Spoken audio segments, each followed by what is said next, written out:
Okay, we have come to the part where we will have questions and answers.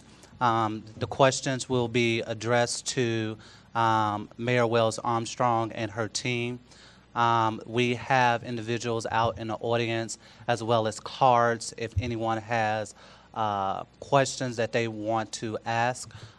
We have several questions that we already received coming through the door. So if you have questions, please raise your hand, and we have individuals that will help you.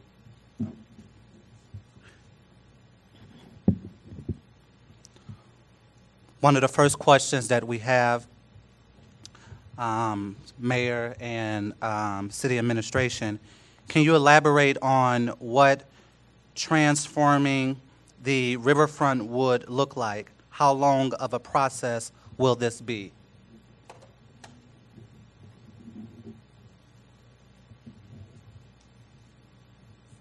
Start. The mic on? Okay.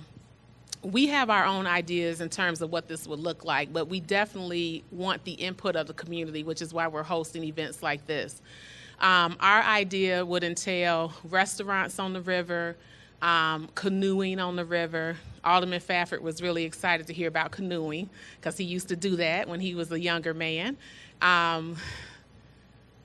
Mixed-use buildings, so apartments above businesses and that sort of thing. But we definitely want to hear input from the community in terms of what you all would be looking for to develop the riverfront. And then in terms of how long it would take, I'll have our city engineer, Neil, address that. Thank you, Mayor. Obviously, developing a project along the river, coming up with a riverfront development strategy takes time. There's lots of factors involved, so this would just be the first step in looking at what the possibilities are. And I think we can all agree that other than its citizens, the city of Kankakee's greatest asset is the river. We're going to be looking at opportunities to enhance economic development along the river and really leverage the asset that the city has to drive that economic development.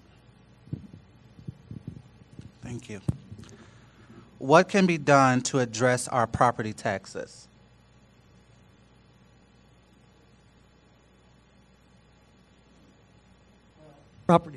Property taxes.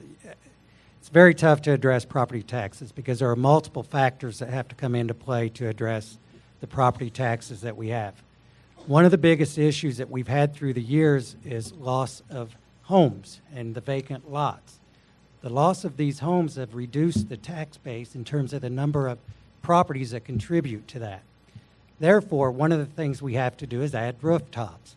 Once we add rooftops, we can then increase the contributors to our tax base. So the goal is to increase rooftops. Thank you. What are you doing? Excuse me, I'm sorry. I was saying thank you, and then somebody wrote thank you. Thank you for what you are doing. What are some ways that everyday citizens can support this effort? Very big on community engagement, and I make many efforts to hear different voices in the community. I believe that's very important. So I hold a monthly Facebook Live session. I have had, I think Scott is here, has emailed me. I call people, have phone calls with people. So just giving me your input and your perspective is helpful.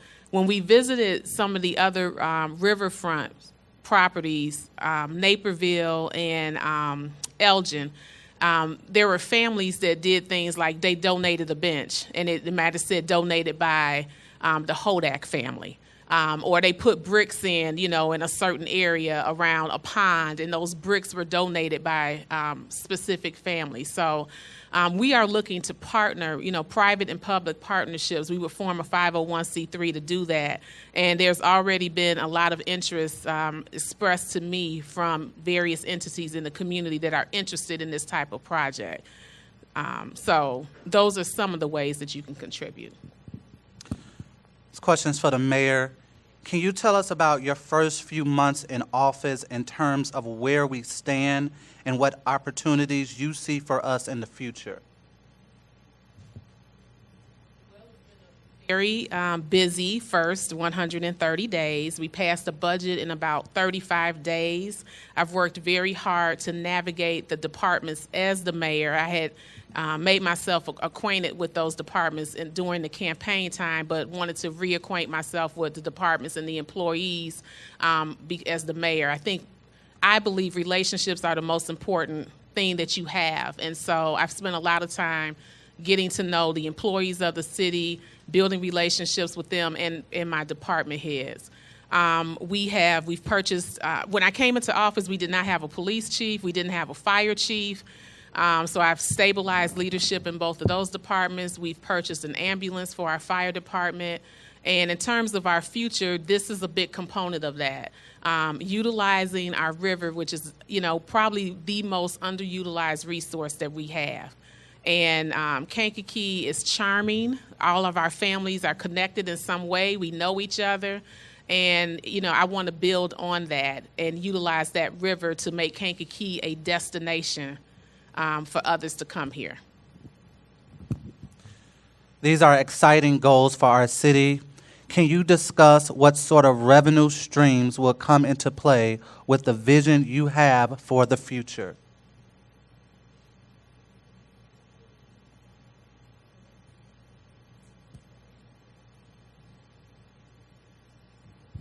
Obviously, a priority of undertaking a planning project and then ultimately a construction project of this magnitude, requires lots of financial resources. The mayor has made it very clear she is not looking to burden the citizens with more taxes. We're going to be looking for alternate opportunities to fund stuff like this, whether it be through a TIF district. We're looking at possible eligibility for grants, as well as she had mentioned, a 501c3, which would give businesses and even private citizens a vehicle to donate to a project like this and play a part in that fashion. And I think that hits home on the question earlier, if ways you're looking to participate, not just financially, but there will be opportunities down the road where we'll be looking to involve the community to participate in the project, whether it's through donated labor or materials. That sort of thing is going to be one of the ways that we're looking to spearhead a project like this.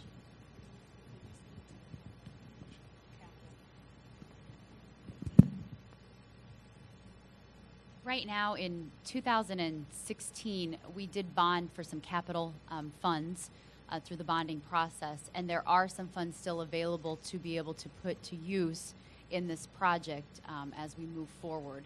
There's after an analysis that the mayor asked me to do, and the promises that we still have to complete, like the Riverfront bridge that we're working on currently, obviously, and some other things like squad cars and the basics that we need to survive as a city. We have about $1 million in that fund still, of which parts of that could be used then to fund this project.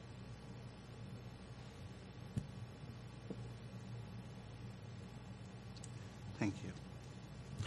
What does the city have in mind for addressing vacant and abandoned homes in our communities, neighborhoods? Well, in dealing with the vacant and abandoned homes, you have to determine whether, A, they're worth keeping and rehabbing, or do you start from scratch? We have so many homes that you just can't simply rehab and put back on the market. By the time you rehab them, the cost to do it is just not cost effective. So what we would need to do is cluster groups of lots and possibly work with private developers to do infill development on those lots. We could either accomplish that through a request for proposal, where you would have them come in and they would build them for you. We could use the lots as an incentive to bring them in.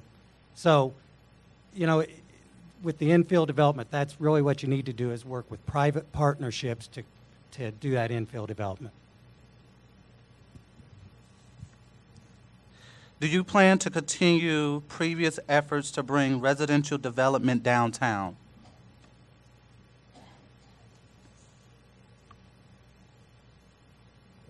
The last administration had been working on a project called Fountain Square, and it is about a 35-unit construction that would go downtown in Kankakee. We are still open to that project. We have been in conversations with Rock Island Growth. That's the association, the agency that is responsible for building this. The city pledged to partner some funds to be able to build that project, and at this time, we are waiting to hear back from Rock Island. So the answer is yes. Again, if you have questions, we have individuals who give y'all questions. This is y'all time to ask. Okay, we're going to keep going. I forgot to have my panel just give a little background about themselves, so I'll do that while you're collecting questions. Thank you. Cliff, we'll start with you. Sure. Clifford Cross. I'm the city planner and the director of the Community Development Agency.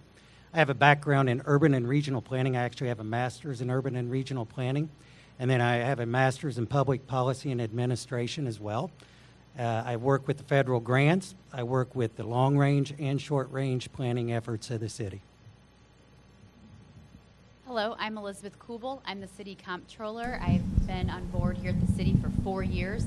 Prior to that, I was the superintendent of finance and personnel at the Bourbonnais Township Park District. And prior to that, my beginnings in government were as a village accountant at the village of Stager on the south side. So I have been in this realm now for about 15 years, a little bit more than that. I have a bachelor's of science in accounting from Millikan University, and really excited to be a part of this team and work these projects and all the complex challenges that we have on a day-to-day basis. It is a very exciting job. Good evening, Kankakee. I'm Rick Hitchcock, and I'm the president of Hitchcock Design Group. We have offices in 4 states, and for over 37 years I've had the good fortune of practicing my landscape architecture and planning trade to help make communities better places to live, work, play, learn, and heal. And we are really excited about the potential of the Kankakee River and your riverfront in particular. And so we've been chatting with some of your elected and staff members, elected officials and staff members about the potential of the riverfront. My name is Neil Piggush. I'm the city engineer for the city of Kankakee. I've been in the engineering industry now for almost 15 years and in the construction industry for about 20. I have 2 bachelor's of science degrees from Purdue University, and I'm fluent in Spanish as well, and I handle the day-to-day activities as far as engineering goes with capital projects, annual street maintenance program, and utility permit requests. We work closely with the Code Enforcement Office as well as the Planning Department to carry out other various activities that involve the engineering department as well. Okay. May I continue, Mayor? Thank you. What will be the city's strategy in developing the riverfront? Create a plan and seek developers, or seek overall proposals from developers?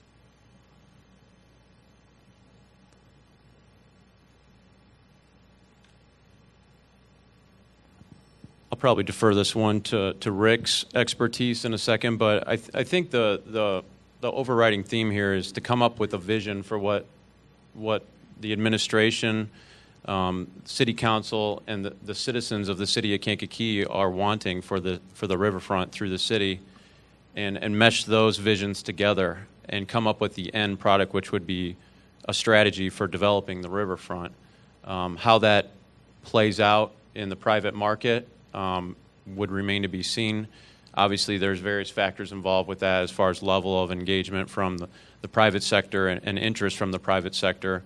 So I think there's a lot of things that still need to be worked through before we can fully answer that question, but I'll defer to Rick on that. Thanks, Neil. I think Neil's right in that the primary focus of the initial work that needs to be done is to create a vision, and I would amend that slightly to say that no vision would be complete unless you had a step-by-step action plan to put it in place.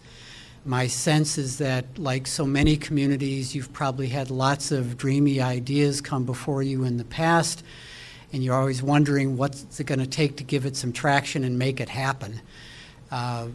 What we hope to do, plan to do over the next 5 months or so, is to create something that is a market supported strategy so that it's got some real meaning and real potential, and that we then, toward the end of that process, part of which is the ITEP grant that Neil referenced, but toward the end of that process, we'll recommend step-by-step actions that we are very confident can be attained, can be implemented over a period of time in a very sustainable way that is good for the community and coincidentally will help to attract the kind of development attention that I think you referenced in your earlier question. Thank you.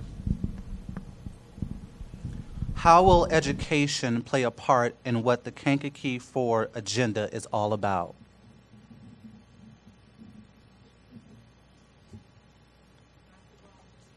Me if I'm wrong. I think we have 5,500 students in the Kankakee School District.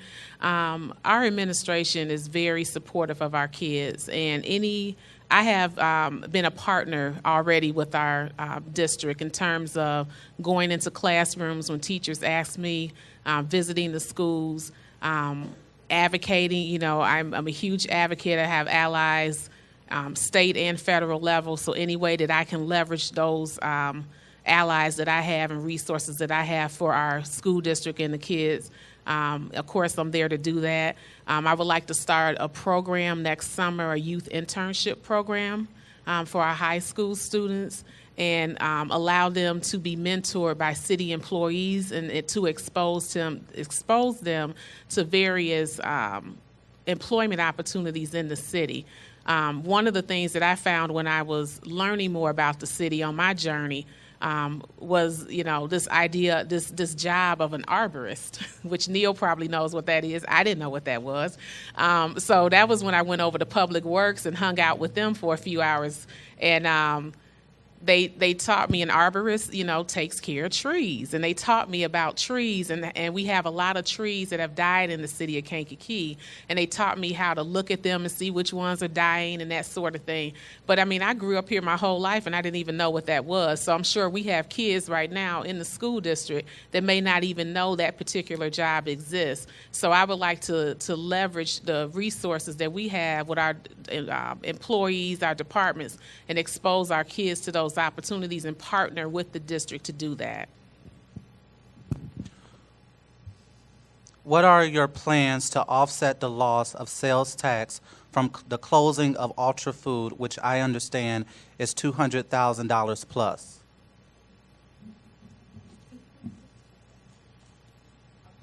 $200,000 in sales tax revenue, correct.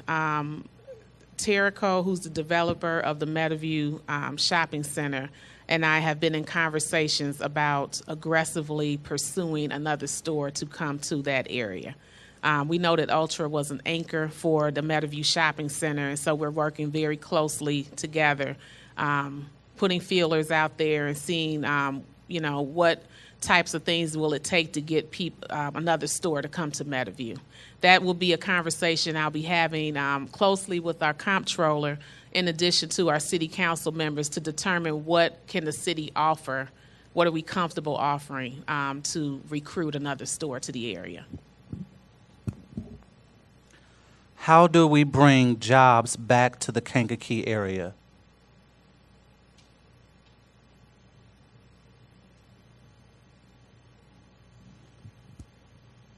That's a great question that I think most of the Midwest is asking themselves right now. We wish we had lots of jobs to offer.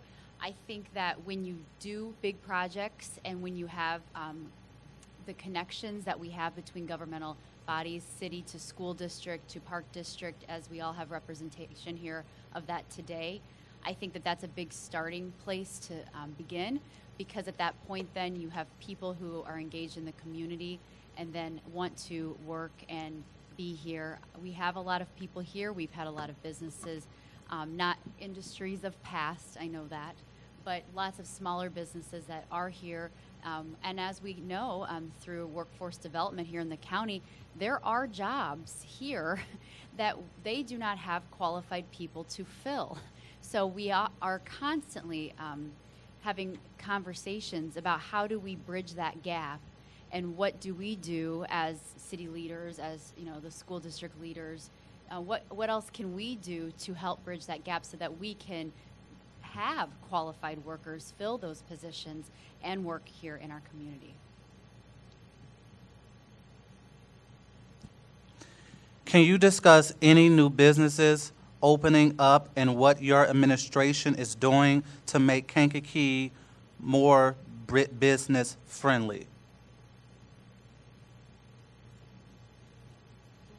Marks, I mentioned that we have secured an auto lab that will be coming to the city of Kankakee in the First Ward.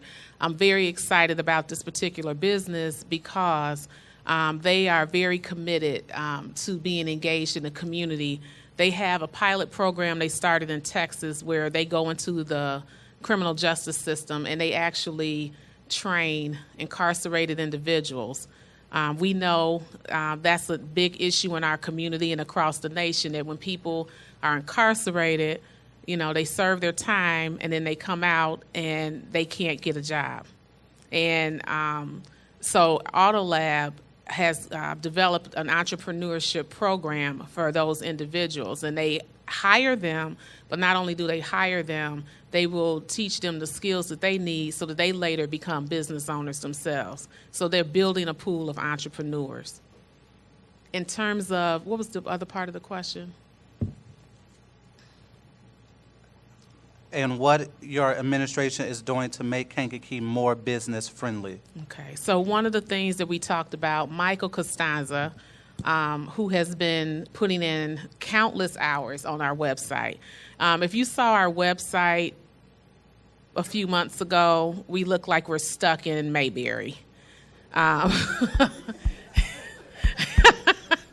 Michael has been diligently working. We want a website that brings us into the 21st century, and we want to be able to highlight the resources that we have as a community. So if you're a business, if you're industry and you want to move here, or open a business here, things should be on the website, like where are your enterprise zones, where are your TIF districts, how do you get a permit? We're working to make things accessible and easy for the public to access. I've also started work for a business advisory council where small businesses in Kankakee will come together, and I will meet with them probably quarterly to identify what their needs are so that I can leverage resources with them. And we also have a good relationship with our Chamber of Commerce, who also offers a great program, Enterprise U, to help young entrepreneurs get off the ground, to educate them about what it takes to be a business owner and to make sure they are set up before they open their business. Thank you. Can you talk about great ideas for river development you've seen in other local cities? I can handle that one. Over the 37 years that I've been practicing, we've had the good fortune of working in about 17 different riverfront communities, largely in the Midwest. We've worked in Neenah, Wisconsin, and Waukesha, Wisconsin. I would say both of those communities, the downtowns were impacted in tremendous and powerful ways by the work that was done on the riverfront. We've done plans in Port Washington, Wisconsin, and Oconomowoc, Wisconsin, some of which have been partially executed but are evolving into some, again, very powerful, transformative kinds of things. More locally, we've done work all up and down the Fox River. The mayor referenced Elgin earlier. We have worked in West Dundee and St. Charles and Elgin and Aurora. And to be sure, the community that I think maybe is most similar to Kankakee and has maybe benefited most from the riverfront investment is downtown Elgin, which has seen a tremendous influx of residential development, of some additional entrepreneurial businesses starting, some additional offices in the downtown, and it's just had a huge impact. To be sure, the one that I'm probably the most proud of, because it's my hometown, is what has happened in Naperville over the last 37 years since the Riverwalk was first started as a little tiny 800-foot-long pathway along the river. It has forever changed the dynamic of our downtown and has, I think, honestly, probably positioned us in a way that is, while not recession-proof, but is somewhat recession-resistant. And if I may, Mayor, without rambling on too much, I was actually just writing you a note that I could address the connection of river and economic development. So I think it's important to know, because there's been a lot of questions about the economy and jobs and connect, how does that relate to retail and so on. The economy, as we all know, has changed, not just in Kankakee, but across the nation, and it's changed forever. It's not so much about factories, and it's not so much about traditional retail outlets, because that's changing incredibly fast. But what the economy is changing too is a visitor economy, and visitors want to go to places that have cool things to see, and you've got to have something to offer, and Kankakee has its most precious asset by far, I mean, in addition to its people, to be sure, but its most precious natural asset is the river. It is there forever. It is powerful. It is a place to connect people along the river, connect people to the river, and by connecting people to the river, you eventually connect them to each other, which is the magical piece about water. It is a powerful attraction. So anything that you put along the water, Cliff mentioned earlier about clustering activities. You cluster development near the river, and that gives it additional energy. It becomes a catalyst for additional investment. And at the end of the day, I hate that euphemism, but the reality is by doing all of that kind of investment, by doing the hard work that it takes to make the riverfront become an attraction and a connection, is you create a really powerful and indelible brand for your community that survives a lot of crazy and frankly unimaginable kinds of things that might happen in the economy.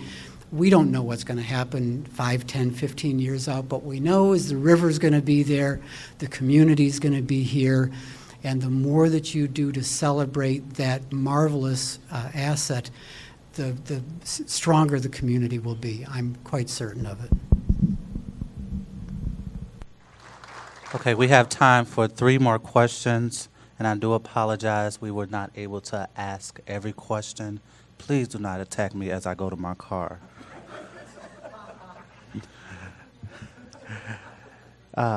Joliet, Monique, and other nearby towns have recently opened huge Amazon warehouses. Has Kankakee reached out to Amazon and similar companies?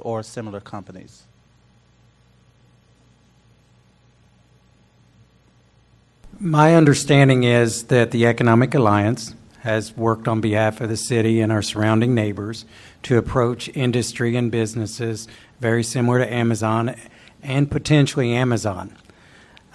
They're going out and they're working for us.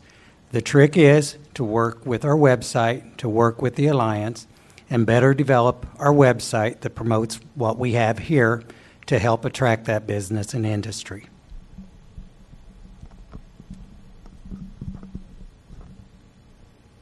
One of the things we found out on our tour of the Riverwalks, and Rick can probably attest to this, is that when you talk about retaining young talent and the younger generations, they're not finding a job first and then worrying about where they're living.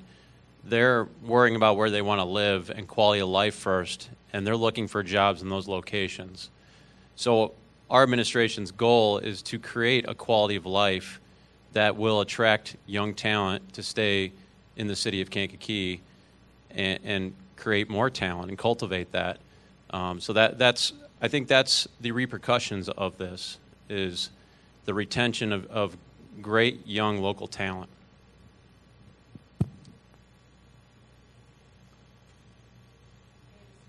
Amazon, I am told, it's my understanding, they want to be 30 minutes from Chicago, and we are outside of that.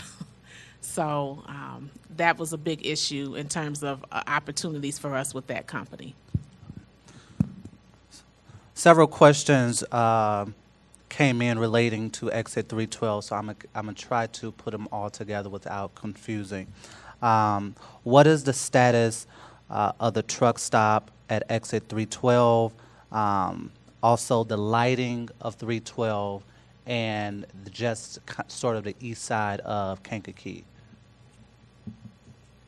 Status of the truck stop, which is Ricky Rockets, we had a couple hiccups.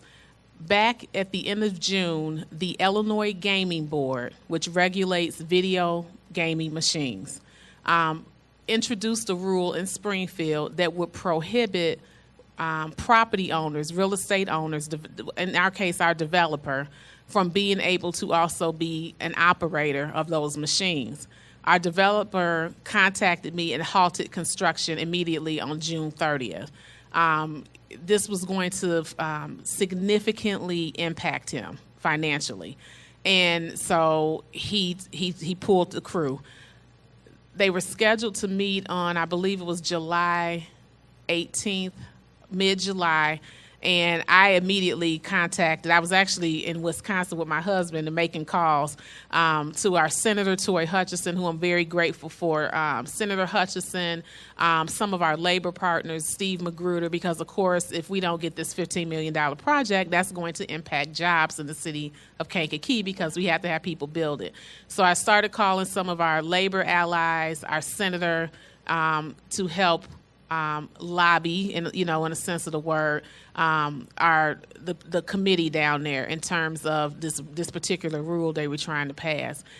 They went back in July and said, okay, go to your respective corners, figure out how to make this work. This developer is the fourth largest operator in the state of Illinois. So they had another committee meeting in August, and the gaming board withdrew the rule, which then gave our project the green light, and I believe construction started on Tuesday. So that project is going.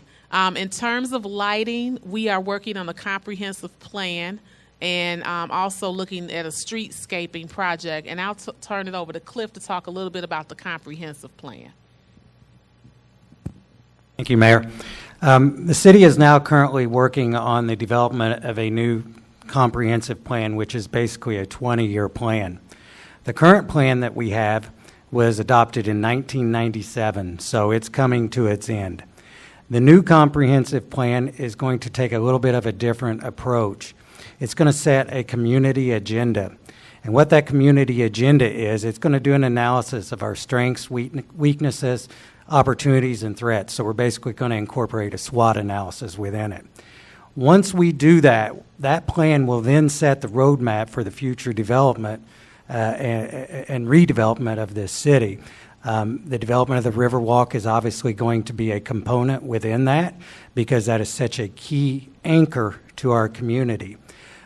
So the goal is to have that plan adopted by this time next year. We will then adopt some new Unified Land Development Code standards, which is basically design standards, to begin to regulate the redevelopment and infill development throughout the city that can be accommodated to assist any future Riverwalk development, any future neighborhood development, and any development that moves forward from here on out. On Exit 312, I saw State Rep Lindsay Parkhurst was here. I wanted to thank her. Neil and I went down to Springfield probably in the first 40 days of my term. And she was a huge advocate for us with the Illinois Department of Transportation. So I'll let Neil give an update, kind of a rundown of what happened when we were in Springfield and where we are in terms of that particular exit. Thank you, Mayor. The Phase 1 engineering for Exit 312 has been going on for 7 years. Normal time frame for that is 18 to 24 months. Not quite sure why it's taken that long, but that's where we're at. So when the mayor and I and Representative Parkhurst met with the Secretary of Transportation down in Springfield, she lobbied them to get the Phase 2 engineering put back in the 5-year program, which they did. It is not currently funded, but that's the next step in the process to secure funding for the Phase 2 engineering. Phase 1 engineering is slated to wrap up this fall. Once that's done, then they can, once funding is secured for Phase 2, they'll be able to begin that process and start the actual, grading and drainage plans. They have the layout done, which is essentially the Phase 1, as well as the environmentals. So once Phase 2 starts, that usually gets the clock starting on looking for construction dollars. So the goal is hopefully to secure funding to get Phase 2 engineering funded next year and possibly started next year. Okay. And our last and final question, can you be more specific about how your new vision will try to make our streets safer? Well, it's no secret that there are certain demographics, certain people in the community who do not feel safe with the police or trust the police, particularly minorities, particularly youth. I remember talking with Alderman Barron and him sharing a story that, when he had his long hair back in the day, that he had, sometimes he was looked at a certain way too. So one of the things that I've been really working hard on is just to make sure that we are building stronger relationships in the community. Our current police chief, Price Dumas, has done a great job of engaging the community, going out, being approachable, making himself available. He's taking meetings with residents.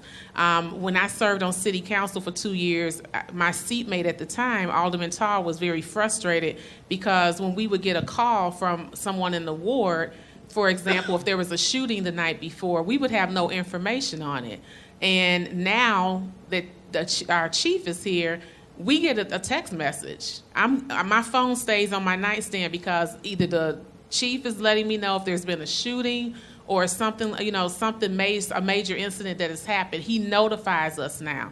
He's reached out to meet with the alderman. He attends the ward meetings. He's modeling and setting an example of what community policing and building relationships is like. Same thing with the fire department. This entire administration, that's our mindset. We want to strengthen our relationships and work together and partner with each other because this is all our community. And if I'm doing well, the school district's going to do well, the park district will do well. We are all connected. Speaking of the park district, there were some incidents that have been occurring in the community, particularly when people would rent the space in the park for a family reunion or some type of gathering. And so we had a couple incidents this summer, and Chief Dumas and Dana Heights, who's our executive director of our park district, met. And they have a strategy in place. Anytime anyone rents anything, any type of space from the park district, she notifies the chief, and we have extra patrol there. And so not only do they drive by on their beat, but they get out and just kind of check in, if there's a family reunion going on or, some other type of a birthday party or other activity. So it's really about building relationships, being approachable, being accessible when needed, communicating and educating. And I think we're off to a great start in that process. I want to thank everyone for coming out to Kankakee's next chapter. Also to the Kankakee Public Library, thank you for hosting this event. To Mayor Wells-Armstrong and her city administration, all city officials, all school board officials, judicial officials, county officials, state officials, and all other elected officials and those who want to be officials. We thank you for coming out today. And at this time, we will dismiss. If you have questions for our city administration or our mayor, please stop and talk. Thank you, and you all have a great evening.